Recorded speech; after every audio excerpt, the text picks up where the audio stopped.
Eu saúdo você com a paz do Senhor. Tudo bem com vocês? Eu espero que sim. Feche os seus olhos e vamos dar início à nossa leitura diária nesta semana. Vamos orar.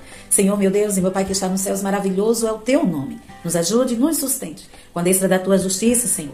Que as tuas misericórdias continuem em nossas vidas. Não porque merecemos, Senhor, mas por tua graça, por tua bondade. Sim, por tua plena misericórdia em nossas vidas. Nos ajude e nos dê graça. Não nos deixe, Senhor, jamais desamparados. Pois nós somos dependentes do Senhor, da tua mão poderosa, Pai, sobre nossas vidas. Ser conosco, em nome de Jesus, e que o Teu Espírito Santo venha, Senhor, fazer parte da nossa leitura, sendo intérprete da mesma para nossas vidas. Que cada pessoa, Pai, que está aqui ouvindo a Tua palavra, seja edificado e transformado pela mesma, em nome de Jesus.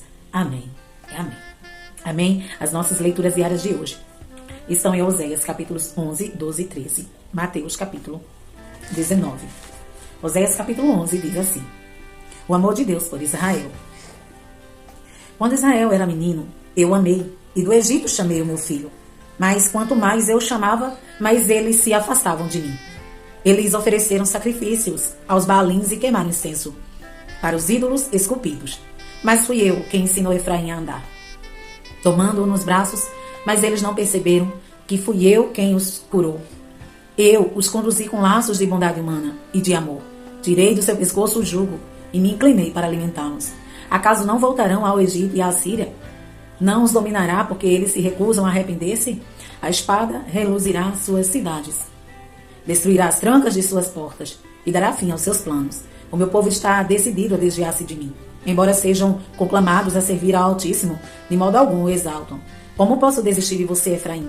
Como posso entregá-lo nas mãos de outros de Israel? Como posso tratá-lo como Israel Admar?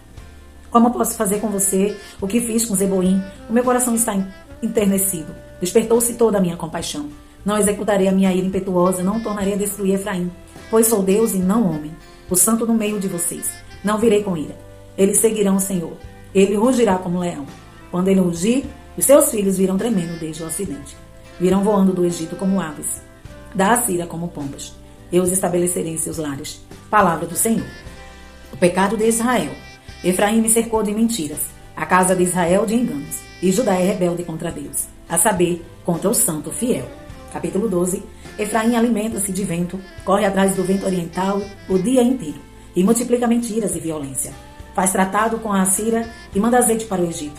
O Senhor tem uma acusação contra Judá, e vai castigar Jacó, de acordo com seus caminhos, de acordo com suas ações, lhe retribuirá. No ventre da mãe segurou o calcanhar de seu irmão. Como o homem lutou com Deus, ele lutou com o anjo e saiu vencedor. Chorou e implorou seu favor. Em Betel encontrou a Deus, que ali conversou com ele. Sim, o próprio Senhor, o Deus dos exércitos. Senhor é o seu nome, pelo qual ficou famoso. Portanto, volte para o seu Deus e pratique a lealdade e a justiça.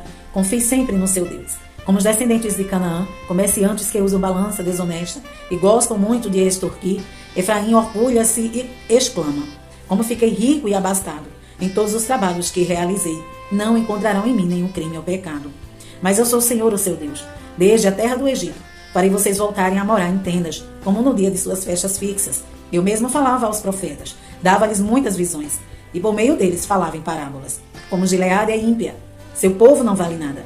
Eles sacrificam bois em Gilgal, mas os seus altares são como montes de pedras, num campo arado.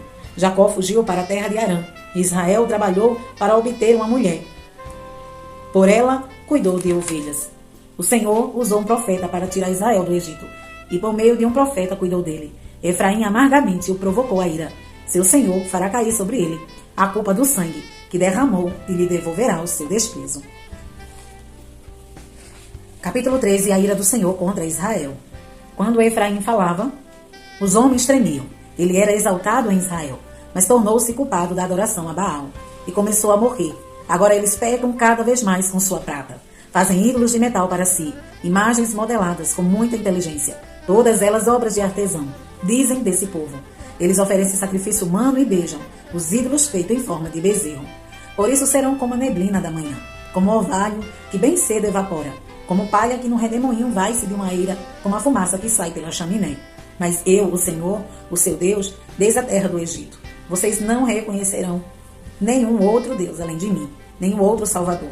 Eu cuidei de vocês no deserto, naquela terra de calor ardente. Quando eu os alimentava, ficavam satisfeitos. Quando ficavam satisfeitos, se orgulhavam. E então me esqueciam. Por isso virei sobre eles como um leão. Como um leopardo ficarei à espreita, junto ao caminho.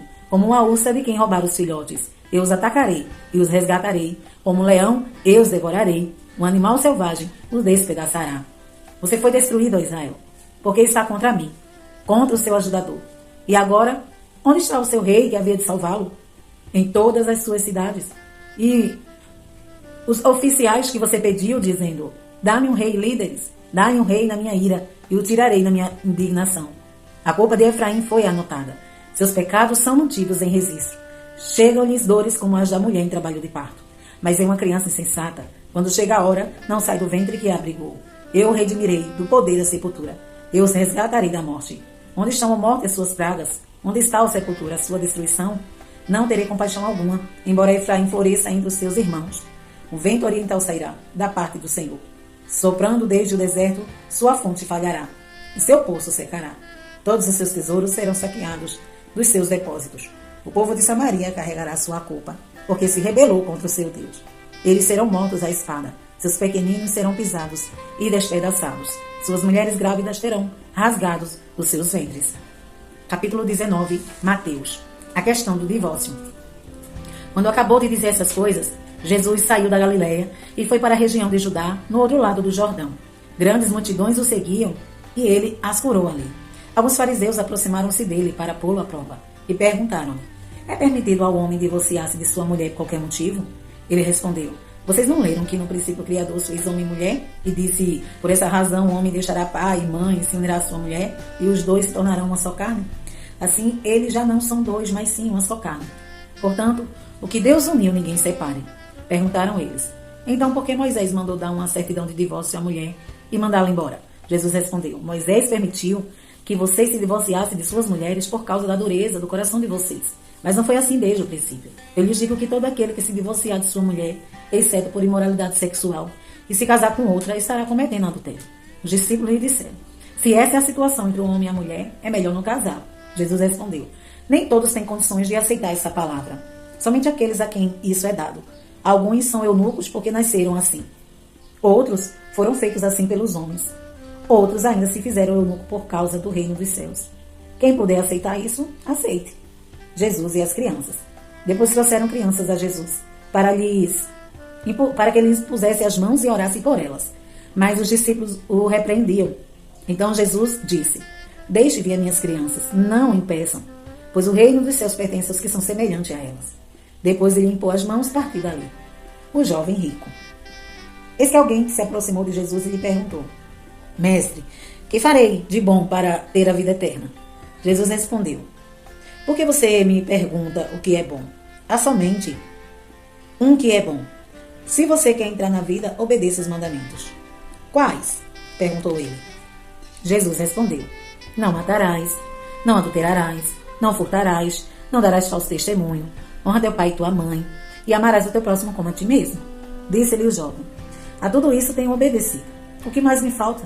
Jesus respondeu: se você quer ser perfeito, vá, venda seus bens e dê o dinheiro aos pobres, e você terá um tesouro nos céus. Depois, venha e siga-me. Ouvindo isso, o jovem afastou-se triste, porque tinha muitas riquezas. Então Jesus disse aos seus discípulos: digo-lhes a verdade, dificilmente um rico entrará no reino dos céus. E lhes digo ainda: é mais fácil passar um camelo pelo fundo de uma agulha do que um rico entrar no reino dos céus. Ao ouvir isso, os discípulos ficaram perplexos e perguntaram: neste caso, quem pode ser salvo? Jesus olhou para eles e respondeu: para o homem impossível, mas para Deus todas as coisas são possíveis. Então Pedro lhe respondeu: nós deixamos tudo para seguir-te. Que será de nós? Jesus lhe disse: digo-lhes a verdade, por ocasião da regeneração de todas as coisas, quando o Filho do Homem se assentar em seu trono glorioso, vocês que me seguiram também se assentarão em 12 tronos, para julgar as 12 tribos de Israel. E todos os que tiverem deixado casas, irmãos, irmãs, pai, mãe, filhos ou campos por minha causa, receberão 100 vezes mais e herdarão a vida eterna. Contudo, muitos primeiros serão últimos e muitos últimos serão primeiros. Amém? Encerramos aqui a nossa leitura diária. E amanhã estaremos aqui, se Jesus não vir. Deus em Cristo te abençoe hoje e sempre.